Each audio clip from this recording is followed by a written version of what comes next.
Kumusta mga kanoisy? Welcome back sa ating YouTube channel, Pilipinoisy. Sa ngayong araw, another update naman tayo about politika ng ating bansa. So, ang video to is mula na naman kay Boss Balid at TV. So, meron ito pamagat na VP Sara Duterte umatras na. Grabe, PBBM, panalo na. Pinatitigil na Vice Pres, bawal ng President. So yan yung panonoorin natin ngayon, Meneden Canal, din bahalang humusga. So bago natin simulan, Boss Balita TV, supportahan nyo yan. Tapos syempre kung trip nyo ng mga ganitong reaction video, may kasama kayong manood, huwag nyo na rin kalimutang supportahan yung YouTube channel natin, Pilipinoisy. So mga kanoisy, hindi na natin ito patatagalin pa. Simulan na natin, baka agawin pa ng China. Again, pamagat ng video ito, VP Sara Duterte umatras na. Grabe, PBBM, panalo na. Pinatitigil na Vice President, bawal nang mag-President. So, ano kaya to par? So, yun. Boss Balita TV, Pilipinoisy. Like, comment, share, subscribe. Start. Ang nakakagulat na balita, grabe, si PBBM panalo na, pinatitigil na ang Vice President, hindi na pwede tumakbo, napatayo si VP Sara Duterte. Ayon sa nakalat nating impormasyon, sa wakas nagsalita na si President Bongbong Marcos, tatapusin, nasa politika ang mga Duterte, inutos na ang anti-political dynasty law, walang takas dito si Baste at Pulong, hindi na pwedeng si VP Sara magpresidente. Grabe, si PBBM panalo na, pinatitigil na ang Vice President, hindi na pwede tumakbo, napatayo si VP Sara Duterte. Tara. So, about pala siya sa anti-political dynasty. So, napag-usapan natin yan, I think, kahapon.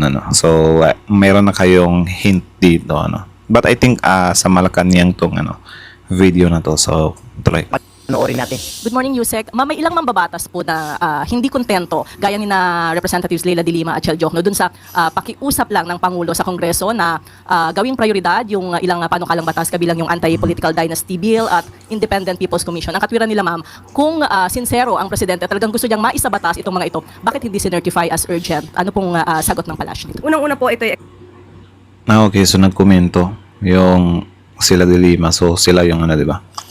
So, bakit ito hindi urgent? Para sa akin lang naman, mas goods naman yon na hindi urgent talaga kasi yun nga, nasa pwesto pa nga sila, di ba? Mas maganda kasing, depende. Mas maganda kasing, yung political dynasty bill na yan is magsimula yung papalapit na yung election. Di ba? Like 2028 ng siguro mga Feb, something like that. 'Di ba? Kasi kung ngayon kasi paano mo may papatupad na yung iba nasa pwesto pa? 'Di ba? Malaking gulo kasi yan kung parang porket naipasa na yung political dynasty, palitatanggalin yung ibang politician. 'Di ba? So I think parang ganyan. Pero depende rin kasi di natin alam kung gaano siya katagal maipasa.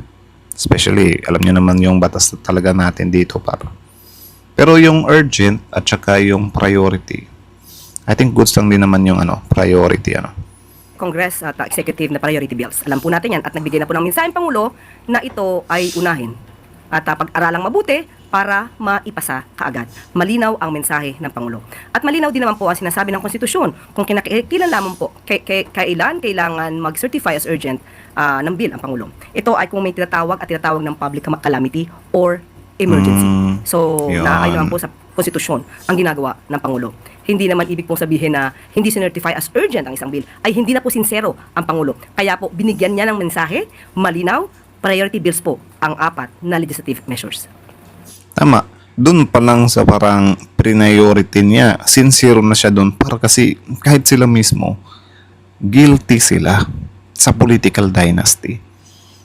'Di ba? Kasi meron siyang anak sa Congress, meron siyang kapatid sa Senate. 'Di ba? Tapos meron pa silang mga pamangkin ata, yung anak ni Amy, something like that. Doon pa lang na parang pag-uusapan mo yan, ipa-prioritize mo yan. 'Di ba? Sincero ka na doon kasi pati ikaw matatamaan 'Di ba? Kaya nga yung mga inaamin ni Zaldico, nagmumukha siyang hindi sincero kasi hindi niya kayang patamaan yung sarili niya Yung mga diskaya, nagmumukha silang hindi sincero kasi nililigtas nila yung sarili nila. 'Di ba? Magiging sincero lang yan kung kahit sarili mo mismo kaya mong ialay. 'Di ba? Ganun yun. And what motivated the President, ma'am, to finally push for the swift passage of these bills? Naging factor po ba somehow yung galit ng publiko sa mga politiko, sa corruption sa gobyerno? Yung 4 na bills na pinag-uusapan natin. Unang-una po, naiiba na po, yung political landscape. Nakikita natin na mayroong mga umaabuso na politiko, may nagpapaikot ng batas. Public demands a fairer system. Ang nais ng Pangulo, mas lumakas ang kapangyarihan ng taumbayan at hindi nang iilama pang abusong politiko. Nais ng Tama. Pangulo na ang taumbayan ay makapamili ng liderato ng naaayon sa merito at hindi sa apelido. Tama, Next tama. question, Ana Felicia Bajo, GMA News Online.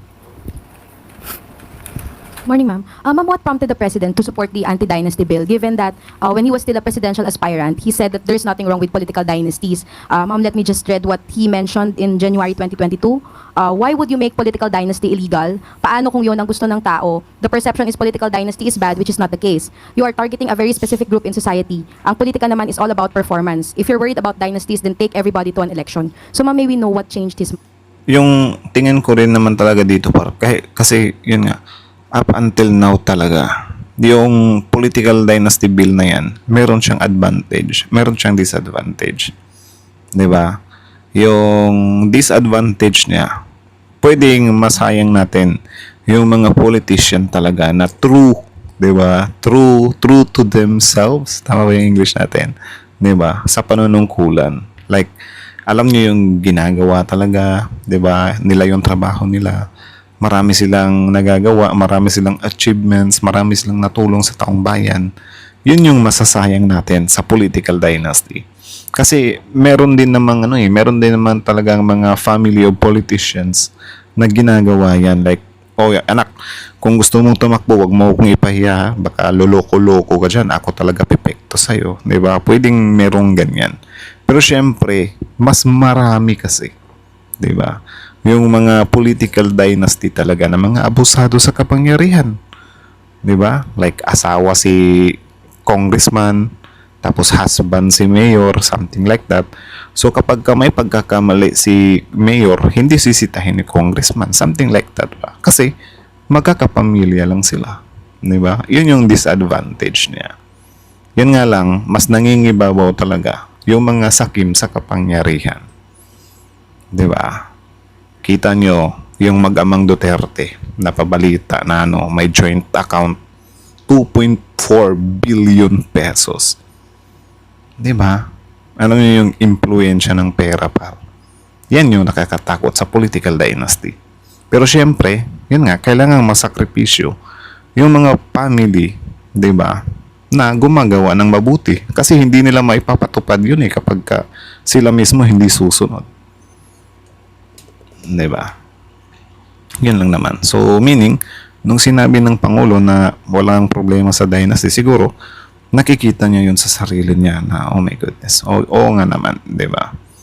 Pero syempre ngayon, na kailangang merong ma-face out talaga kasi namumuro, nagiging abusado yung isang angkan na guilty sa political dynasty, 'di ba? So, meaning, kailangan nila magsakripisyo. Mind. Katulad ng sinabi natin kanina, nagbabago ang political landscape. Maraming umaabuso. At tama naman ang Pangulo, ang kapangyarihan ng pagboto ay nasa kamay ng taumbayan. Pero dahil dito may mga naaabuso, nais ng Pangulo na ipabatid sa taumbayan na kayo ay may choice. Choice na naaayon sa merito, hindi lamang dahil pare-pareho ng apelido. Ma'am, quick follow-up lang po. How does the president define dynasty? And what are the provisions does he intend to see in the measure? And confident ba, ma'am, yung Palas na this bill will be pushed in both chambers of Congress given na we know for a fact that some lawmakers actually hail Yun from lang. dynasties? Kaya nga ang bilin ng Pangulo, aralin tong mabuti para maging tama ang definisyon ng dynasty. Thank you, ma'am. Next question, Tristan Nadalo, Newswatch. Good morning, Yusek.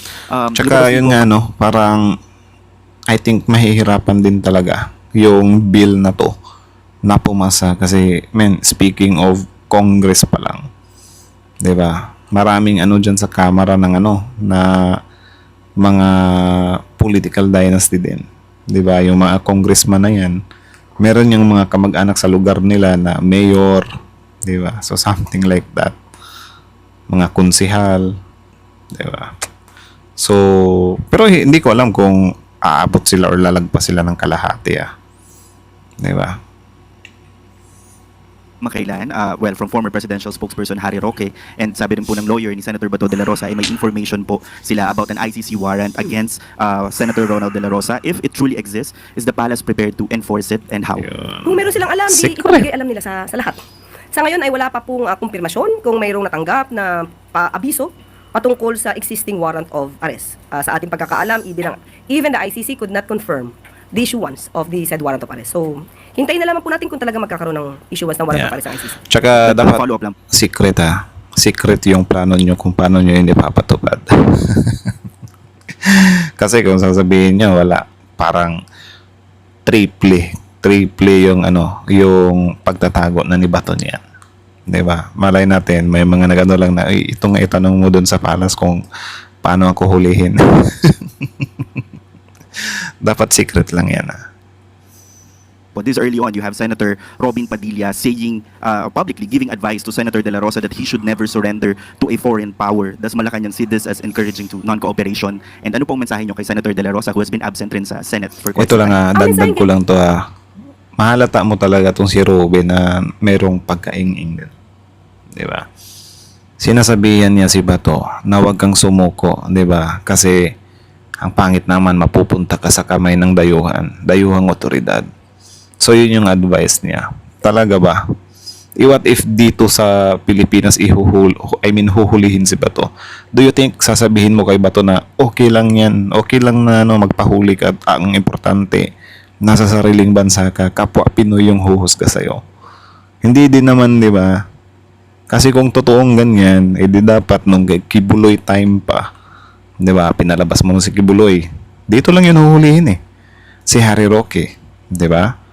Pinayuhan mo ba si Harry Roque na Harry Roque?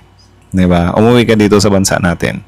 Okay lang na hulihin ka ng mga kababayan natin dito. At least Pinoy. Di ba? Hindi ICC, hindi Banyaga. Di ba? Double standard talaga tong si par. Yan ay nagpapakita lang ng mga taong ayaw sumunod sa batas. Huwag Kapag po naman kami. may valid warrant of arrest, alam naman natin kung anong dapat gawin. Hindi po dapat ina-advise na magtago at hayaang pulis na lamang ang humanap sa kanila dahil trabaho nila to. Mas magandang ibigay natin na advice ay Tama. sumunod sa batas. At kung payo natin kay Senator Bato, hindi po ako ang kanyang lawyer. Tama. Sumunod naman talaga sa batas, par. Do you think yung advice ni Senator Padilla kay Bato, may pinagkaiba yon sa bend the law? Di ba? Kasi parang pinapayuhan mo si Bato na na okay lang hindi sumuko. Di ba? Kasi ibang bansa naman yung huhuli sa'yo. Pero yung ibang bansa na huhuli sa'yo, hindi naman yan ibang bansa lang na random ka lang huhulihin. Meron tayong kababayan na doon nagreklamo. Meaning, makikinabang kapwa Pinoy rin. Di ba? So parang bend the law pa rin siya kung tutusin. Pero hindi directly, sasabihin niya naman. Hi, Yusek. Regarding lang po sa General Appropriations Bill for next year's budget, will the President certify this as urgent given his historically he certified the bill as urgent? Hindi ngayon. Hindi. Ngayon. Hindi. And that's for a fact, Yusek. Dahil patapos naman na sila at sa ating pagkakaalam, bago magpasko ay isusumitin nila yung enrolled copy ng GAB. In other matters, Yusek, yesterday, the peso hit an all-time low of 59.22 against the US dollar, and just this morning, it touched 59.25. Analysts say this is due to a strong US dollar and a weak local confidence. May we get the palace's reaction on this, and what steps is the administration considering to address the currency's continued weakness? Opo, we are working with the BSP and the economic team, at bukas po ay magkakaroon po sila ng meeting. So bukas maaari ko po kayo bigyan ng update. Quick follow-up lang po. Does the administration worry that the peso's weakness will further stoke inflation, especially with the holiday season approaching? Tingnan po natin, malamang ay matatalaka ito bukas. Next question, Janelle Maribel, UNTV.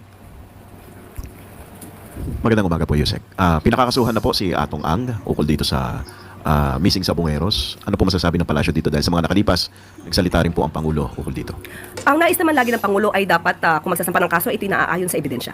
Ayaw niya po ng agarang pag-iimbestiga tapos walang ebidensya dahil kawawa naman din po ang mga inosenteng tao.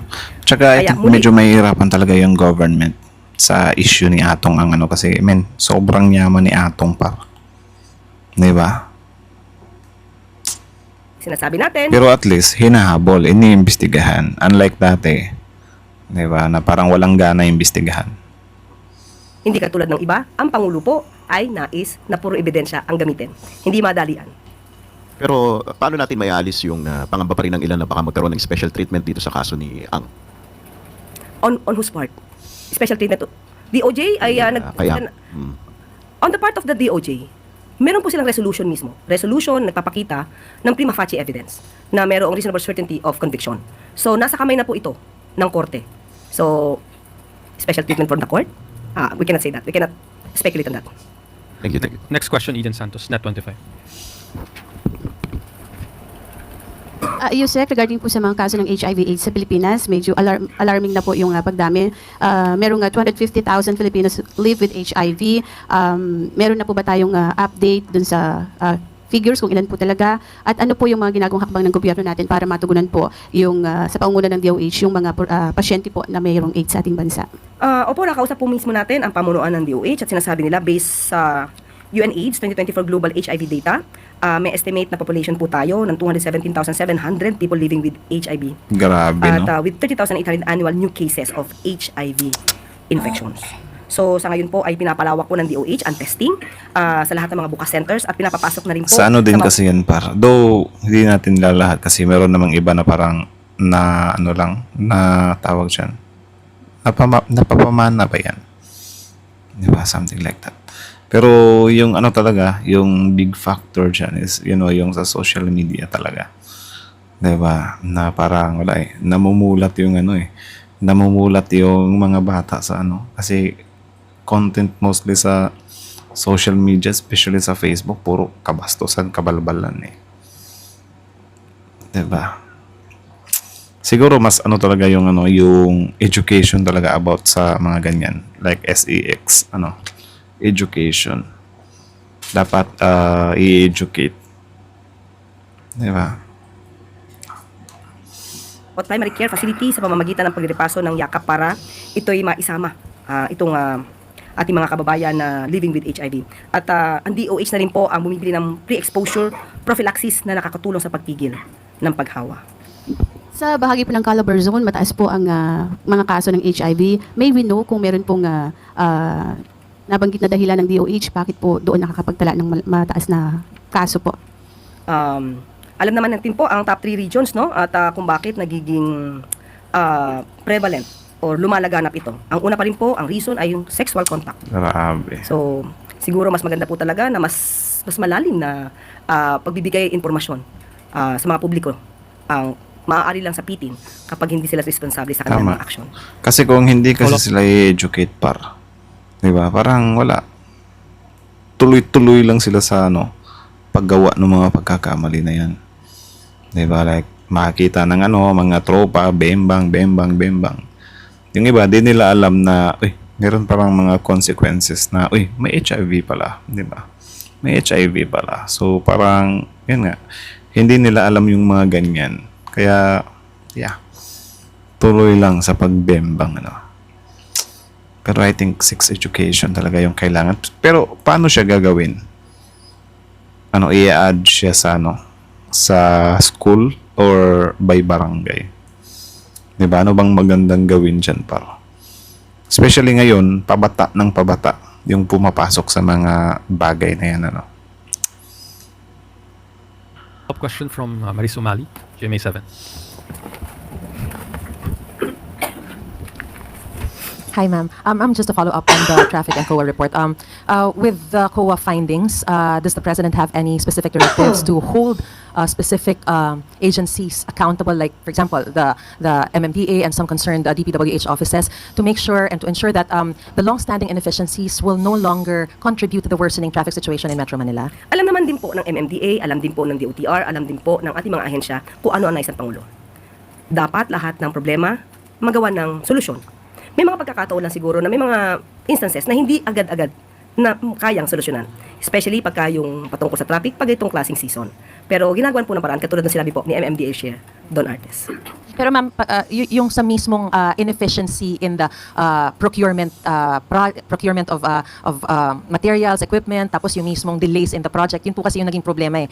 Kaya parang may mga budget na hindi nagamit. Na, well, sinabi niya for flood control yan, but still, it's for a project na dapat nagbenepisyo ang mga mamamayan pero hindi nagamit. Tapos yung iba nasusoli sa National Treasury when in fact there's actually a fund that is supposedly intended for those projects. Yes, opo, tama yan. Kaya po, tinututukan na rin po ng DPWH yung mga patungkol po dyan para po maiwasan ang ganyang klaseng delay. At ang delay po kasi alam natin, ito ay hindi magandang epekto ng serbisyo para sa taong bayan. So tututukan po ito ng DPWH at ng MMDA at yun din po naman ang utos ng Pangulo. Thank you, ma'am. Next question, follow-up question from Alexis Romero, Philippine Star. Yusek, actually it's about the party list reform, no? Kasi na-mention nyo kanina, the president wants the abuses addressed and the political landscape has changed, but it's in relation to the dynasties. Now, ano po bang mga thoughts ng ating Pangulo hinggil sa present party list system ngayon? The general rule, the general idea na meron ang party list. Pero sabi nga natin, kung ano man yung bill na yan, aaralin ng Pangulo. Mahirap po kasi magbigay ng opinion ngayon, but ang nasa paningin ng Pangulo ay kung ano ba ang sinasabi patungkol sa dynasty. Tama. Mga magkakamag-anak na nasa politika. At sa ngayon po ay lahat po ng mga previous bills na hindi naman napasa, ikukulit po Tsaka ano pala, yung sa dynasty pala. For example, may pasa. Tapos, syempre, bababa si PBBM. Ay, hindi pa pala magre-re-elect si Amy. 2028. So, 2031 pa si Amy. So, meaning, this coming 2028, kung gusto ni Sandro na tumakbo, hindi na siya makakatakbo kasi nandyan si Amy Marcos. Diba? Pero paano yan? Hindi kasi sila hindi na sila close. So, makukonsidered pa ba as family yan? Tapos si Amy Marcos parang na siya Parang si Amy Duterte na siya Diba? rin po na mabuti. Ano kaya Ano po yan? kaya yung mga particular concerns ng Pangulo hinggil sa kasalukuyang party list system kaya nagtulak sa kanya na hingiin sa Kongreso na i-prioritize yung reforms doon sa party list law? Marami kasi talaga umaabuso. Instead na marginalized sector ang talagang na iboboto, nagagamit na ibang mga abusong Tama. Salamat po. Nakikita natin yan doon sa vendor party list ni Diwata. Diba? Na parang, yun nga, dapat si Diwata sana yung tatakbo kasi alam niya yung buhay ng mga vendor talaga. 'Di ba? So meaning kung si Diwata yung mamumuno mismo sa vendor party list, maintindihan ba natin? Kasi ramdam niya yung pagiging vendor, 'di ba? So pwedeng maging effective siya. Well, pwede din naman na hindi. Pero pwedeng maging effective siya kasi galing din siya sa pagiging vendor. Pero knowing na parang yung vendor party list pala na yun is hinahawakan ng mga mayayaman din. Tapos sila lang din yung uupo. Di ba? Na parang wala talaga. Naabuso talaga yung party list par. Di ba? Pinapamukha lang nila na vendor party list. Tapos yung mga Poncio Pilato pala yung mag-handle. Sila yung magiging congressman. Like what the heck? Di ba? Ayaw natin ng ganyan. Of course, malaking panlalamang. John Sammy Dinilla, Business Mirror. Ay, good morning, ma'am. Under po dun sa EO 107 na nirelease recently ni President Marcos, may TWG raw na i-create para i-review yung base pay and allowance increases ng mga MUPs. Nakalagay po doon na para raw po maging sustainable. Napag-usapan po ba ito doon sa LEDAC meeting kahapon at saka yung proposed na MUP pension reform na earlier na shelf ng economic managers this year po? Hindi po siya napag-usapan kahapon pero ito po ay parte na po noong nakaraang Kongreso, 19th Congress at ipinupush din po ito ng Pangulo. Tapos last na lang po, yung proposed na increase po dun sa base pay increase tsaka yung sa Yung increase allowance po, din. magkano po kaya yung gagastusin ng government for that starting next year at tsaka saan po kukunin yung funding? Kung saan kukunin, sabi po ng DOF at ng OES at DBM, ito po ay meron na po na nakalaan para sa 2026 budget. Bali magkano po kaya? Sa ngayon po, wala tayong pinaka-details kung magkano, pero nakalaan po ito. Hihingin ko po ang pinaka-detalye kung magkano sa kanila. I-clarify ko lang kasi 'di ba na recently lang po na mention ni President tong increase na to. Pero yung parang yung deliberations po doon sa 2026 budget, parang nagdaan na rin po siya. Nasa final phases na po ngayon. So paano po siya na-include doon sa Kasi po yun ang nais ng Pangulo even before. So talaga po na pinalano po ito.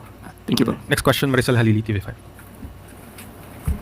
Magandang umaga po, Yusek. Yusek, may we have your thoughts about the new travel request of Congressman Pulong Duterte? So, he requested na makapag-travel for 2 Wow. months in 17 countries. Your thoughts on Grabe yan 2 months talaga. Hanip na yan. Ngayon talaga na may napakaraming issue, di ba? Like, napaka-sensitive naman. Well, wala naman kaming pake para kung mag-travel ka, pero Wag naman yung 2 months kasi syempre yung 2 months na yan meron kang obligasyon eh. Tapos iba pa yan sila par. Kapag ka nag-submit daw sila ng excuse letter, 'di ba? Tapos valid yung nila, yung letter nila, sasahuran pa rin sila. Sasahuran nga yung umabsent ng walang dahilan. Ano pa kaya yung 'di ba? May excuse letter tapos naaprubahan pa. Kaya diyan, di mo rin mawawala sa isip talaga ng mga kababayan natin na mag-react about yan. Kasi 2 months par. Grabe naman 'yun. 'Di ba? Lakas pa naman nilang sitahin yung yung pangulo na kapag nakikipag-meeting sa ibang bansa na kesyo paggala-gala lang, 'di ba? Tapos ngayon kapag nasa kampo na nila yung paggala-gala, babanat lang na importante, pera namin to. Hindi naman yan yung usapan diyan eh. 'Di ba? Nais niya biyahe. May pera siya. Gawin niya yung pera niya, sabi niya. 17 countries, di, nasa kanya po yun. Daig ba Miss Universe? Kailangan din siguro malaman ng constituents niya, na siya ay nasa ibang bansa at nasa bakasyon ng halos more than 2 months. Grabe, no? So, wala tayong masasabi kung yan ang nais niya. But since More it's a than 2 personal- months yung bakasyon niya. Tapos yung tatay niya na mayor, May, June, July, August, September, October, November, December.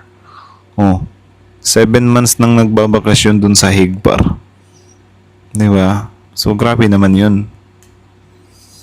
travel, he is not required to report to his constituent. Ganun po ba yun? Do you find this concerning in a way? Dapat malaman ng mga constituents niya dahil more than 2 months siya mawawala. Kahit na hindi po siya official travel. Kahit hindi siya official travel. Kasi lahat ng public servant dapat nagsisilbi. Tama. At kung magbabakasyon ng mahigit 2 buwan, hindi natin alam kung paano niya i-explain ito sa kanyang constituents. Well, anyway, meron siya. Alam niya naman po ang kanyang ginagawa. Thank you, Yusef. Follow-up question from Siyempre, Chloe. walang question yung mga constituents niya. Especially mga pro-Duterte yung mga nandun eh. Doon hindi natin nila lahat. Pero karamihan doon, mga pro-Duterte. And then, okay lang sa kanila yan kasi wala eh. Idol nila yan eh. Business well. Yusek, pasensya na. Ibang topic po. Maybe just get the Palace's reaction on the 3-month high unemployment rate po, which is weird kasi po ngayong holiday season dapat mas mataas po ang employment rate pero nakikita po natin na bumaba po siya, hit ang 3-month high. Sa ngayon, hihingin po natin ang opinion ng DOLE. Wala pa po sa atin na ibigay na anumang update tungkol dyan. Next question, Ivy Reyes, Billionario. Hi ma'am, good morning. Ma'am, with the President prioritizing the Independent People's Commission Act, does the ICI still have the President's confidence? Yes, still. Wala pa naman po yung batas eh. At tiwala po ang Pangulo sa mga ginagawa po ng ICI.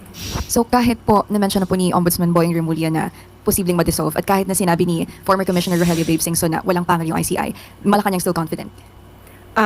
Walang pangil in a way dahil walang contempt powers. Yes po, and the budget issues before. May budget na po. Nasa kanila po yung budget. At Sayang talaga yung ICI. Hindi siya na-handle ng mabuti. Kasi para sa akin, pabor ako ng ICI. Di ba? Parang yun yung mga OP, overpowered investigators. Kaso nga lang parang yun nga may conflict, 'di ba? Kaya hindi sila ganong nabibigyan pa ng power ngayon. Parang I think pinagdidipatihan pa lang nila. Pero sayang yun par. Dapat nandyan yung ICI. Malaking tulong kasi siya. 'Di ba? Ano yung bibigay nginig sa mga guilting mga politiko. Even before, may photocopier, heavy duty. Hindi lang po siguro napansin ni ating mahal na Secretary Babe Singson. Well, anyway, walang pangil. Hindi po naman ito gagawin ng ating Pangulo kung walang pangil. Yes, oo, wala silang contempt powers because katulad na sinabi natin, hindi ito ang purpose na isinagawa itong Independent Fact-Finding Commission, kundi mag-gather lamang ng mga documents, data, evidence, na maitutulong kapag nais na isampa ang isang kaso sa DOJ o sa Ombudsman. At marami na po ang nasampahan, marami na rin po ang na-freeze ang assets. So, hindi po natin masasabi na walang naging pangil Tama. ang ICI. Next question, Alvin Baltas. Bale, meron na siyang tawag dyan. Meron na siyang achievements or meron na siyang nasimulan ba. So, meaning, functional siya. It's just yun nga, magkaka-conflict sila about dun sa pag-contempt. Kasi mas maganda kasi yung makakapag-contempt sila. Diba? Pero syempre, dapat evidence-based. Yusek, good morning. Doon sa Independent People's Commission na gustong i-prioritize ni Pangulo, di ba natin nakikita na baka magkaroon ng duplication, redundancy since meron naman tayong ombudsman? And ano ba pagkakaiba nito doon sa function ng ombudsman, Yusek? Actually, napag-usapan yan kahapon at nagbigay ng opinion ng ating Pangulo. Natingnan lamang kung hindi magkakaroon ng duplication ng work, at especially with the ombudsman. At huwag magamit na weapon or ma-weaponize ito sa pamumulitika. At yun ang tingin natin na aaralin mabuti ng ating mga mababatas na hindi magkaroon ng duplication of work or magkaroon ng overlapping ng jurisdiction between this IPC and the Ombudsman. Last question, Kathy Valente, Manila Times. So yes, good morning, Yusek. Yusek, can you confirm reports that Education Secretary Sani Angara and the ICT Secretary Henry Aguda are on their way out? And how's the performance evaluation po ng ating mga cabinet? Denied po, dahil kahapon lamang po ay kasama namin sila sa LEDAC meeting. At nagbigay din po sila ng kanilang mga proyekto sa private meeting with the President. So, we denied. Okay, isa pa mga follow-up lang. What does the President think about the performance of his cabinet this year despite yung sunod-sunod na pagbitiw ng kanyang mga cabinet following yung mga allegations sa corruption related sa flood control? So, paano po marerate ng Pangulong ating cabinet this year? Sa ngayon, nakikita po ng Pangulo na ang kanyang mga cabinet secretaries ay nagtatrabaho. Nakita naman natin, sunod-sunod ang kalamidad, sunod-sunod ang bagyo, pero nandiyan pa rin po at nakakatulong tayo sa ating mga kababayan. So, kontento po ang ating Pangulo sa lahat ng kanyang mga cabinet secretaries at habang nananatili sila dyan, nandiyan pa rin po ang tiwala ng ating Pangulo sa kanila. Pero meron bang mga susunod na sisibakin or maalis sa pwesto? Sa ngayon, wala pa sa ating na ibibigay na mga update. Wala pa po. That is the last question, Yusek. Thank you. Ngayon, ikaw, bilang Pilipino, ano ang So masasabi yun mo? lang naman mga kanoises. So kayo na masasabi nyo dito, comment down below. Tapos yun, pag-usapan natin yan sa comment section. So again, ang video to is mula kay Boss Balita TV. Supportahan nyo yan. Also, courtesy na rin sa Malacanang, diba? Sa PCO. So yeah, that's it. So syempre, bago nyo iwan yung YouTube channel natin, Pilipinoises, don't forget to like, comment, share, subscribe. So yeah, continue dito yung about dun sa pinanood natin kahapon, di ba, na parang about dun sa 4 bills na parang ipapa-prioritize. Pero yun nga lang, parang humirit pa si dito, si Madam Leila de Lima, na kung sincero talaga, bakit hindi i-urgent? Pero sa akin naman okay na yung prioritize, di ba? I-priority siya. Kasi, yun nga, pag-aaralan pa lang. Diba? Pag-aaralan pa lang. Pero yun nga, nakakalungkot lang din na parang wala talaga. Di pa rin siya totally ma-appreciate. But, yeah. And, pala? Diba, syempre, kapag kasi i-urgent kasi yan, babanatan na naman sila ng kabila. Sasabihin na naman ng kabila na pinupolitika sila. Diba? Sasabihin na naman ng kabila na nagtulong-tulong talaga sila. Yan yung magiging labas kasi dyan kung i-urgent pa talaga. And then I think, na ipaliwanag naman ni Yusek Claire Castro dito na yun nga, pili lang yung pwedeng i-urgent ng Pangulo. Diba? Yung pinaka talaga. Ano yung sinabi niya? Nakalimutan ko. I think about sa mga calamity ba yun? Correct me if I'm wrong. Diba? Na kapag in need na talaga, yun lang yung pwedeng i-urgent ng Pangulo. So ito kasi parang mga bills lang to, diba? Na though grabe na talaga yung yung political dynasty sa bansa natin. Pero I think pa naman yan, pwede pa lang naman siyang mapag-aralan. Diba?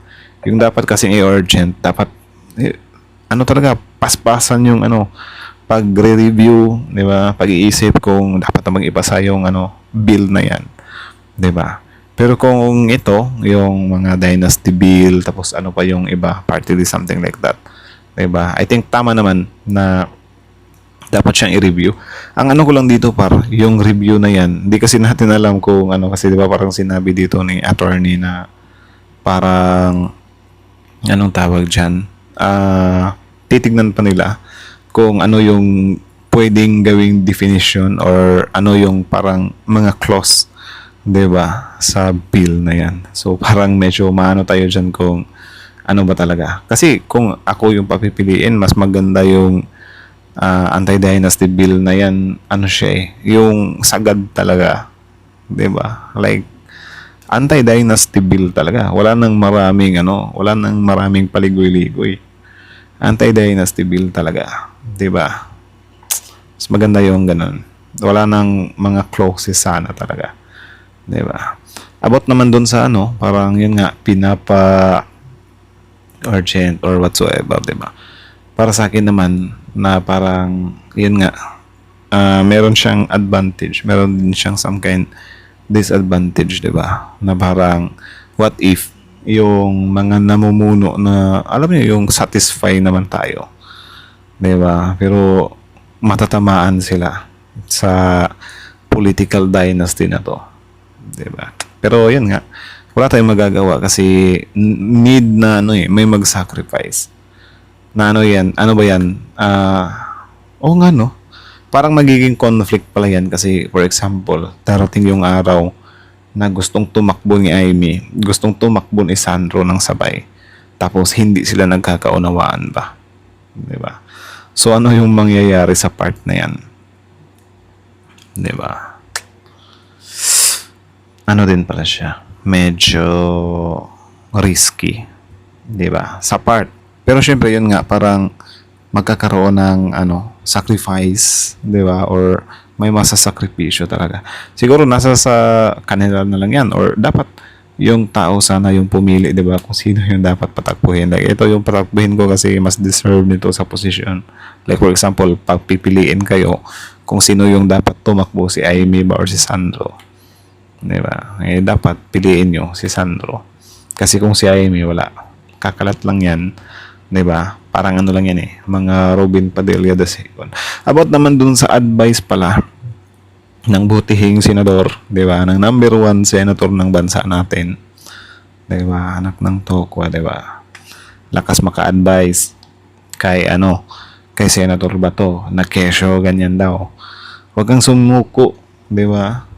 Na parang hindi tama yan, 'di ba? Like parang pinapalabas pa nila na okay lang maging puganti ka. Okay lang magtago ka sa batas. Basta ang reason is ibang bansa yung tutugi sa iyo. So parang valid daw 'yon, 'di ba? Parang ganyan yung gustong iparating ni Senator Padilla. Pero bakit yung kay Kibuloy, 'di ba? Na yung huhuli, pulis Pilipino lang naman sana. Tinatago nyo pa rin.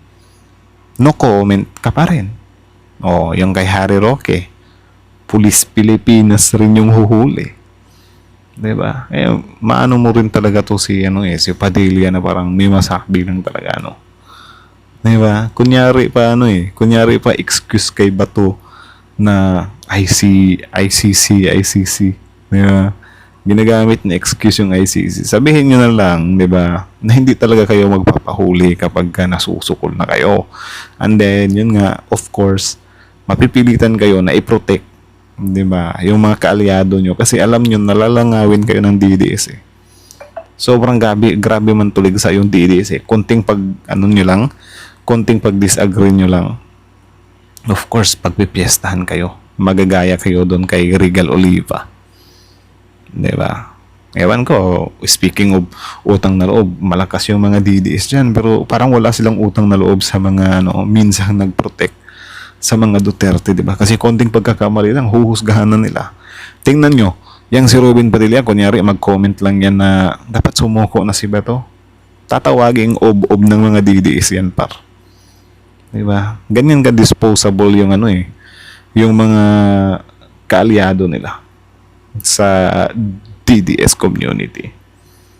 Di ba? Sobrang dami nang naka-cancel dyan sa sa Duterte squad na yan. So, yeah. Di ko maintindihan yung ni Robin doon. Sobrang halata na double standard So, that's it. So, kayo na masasabi dito, comment down below. Tapos yun, pag-usapan natin yan sa comment section. So, again, Boss Balita TV, Filipino IC. Like, comment, share, subscribe. Filipino IC is... Yeah.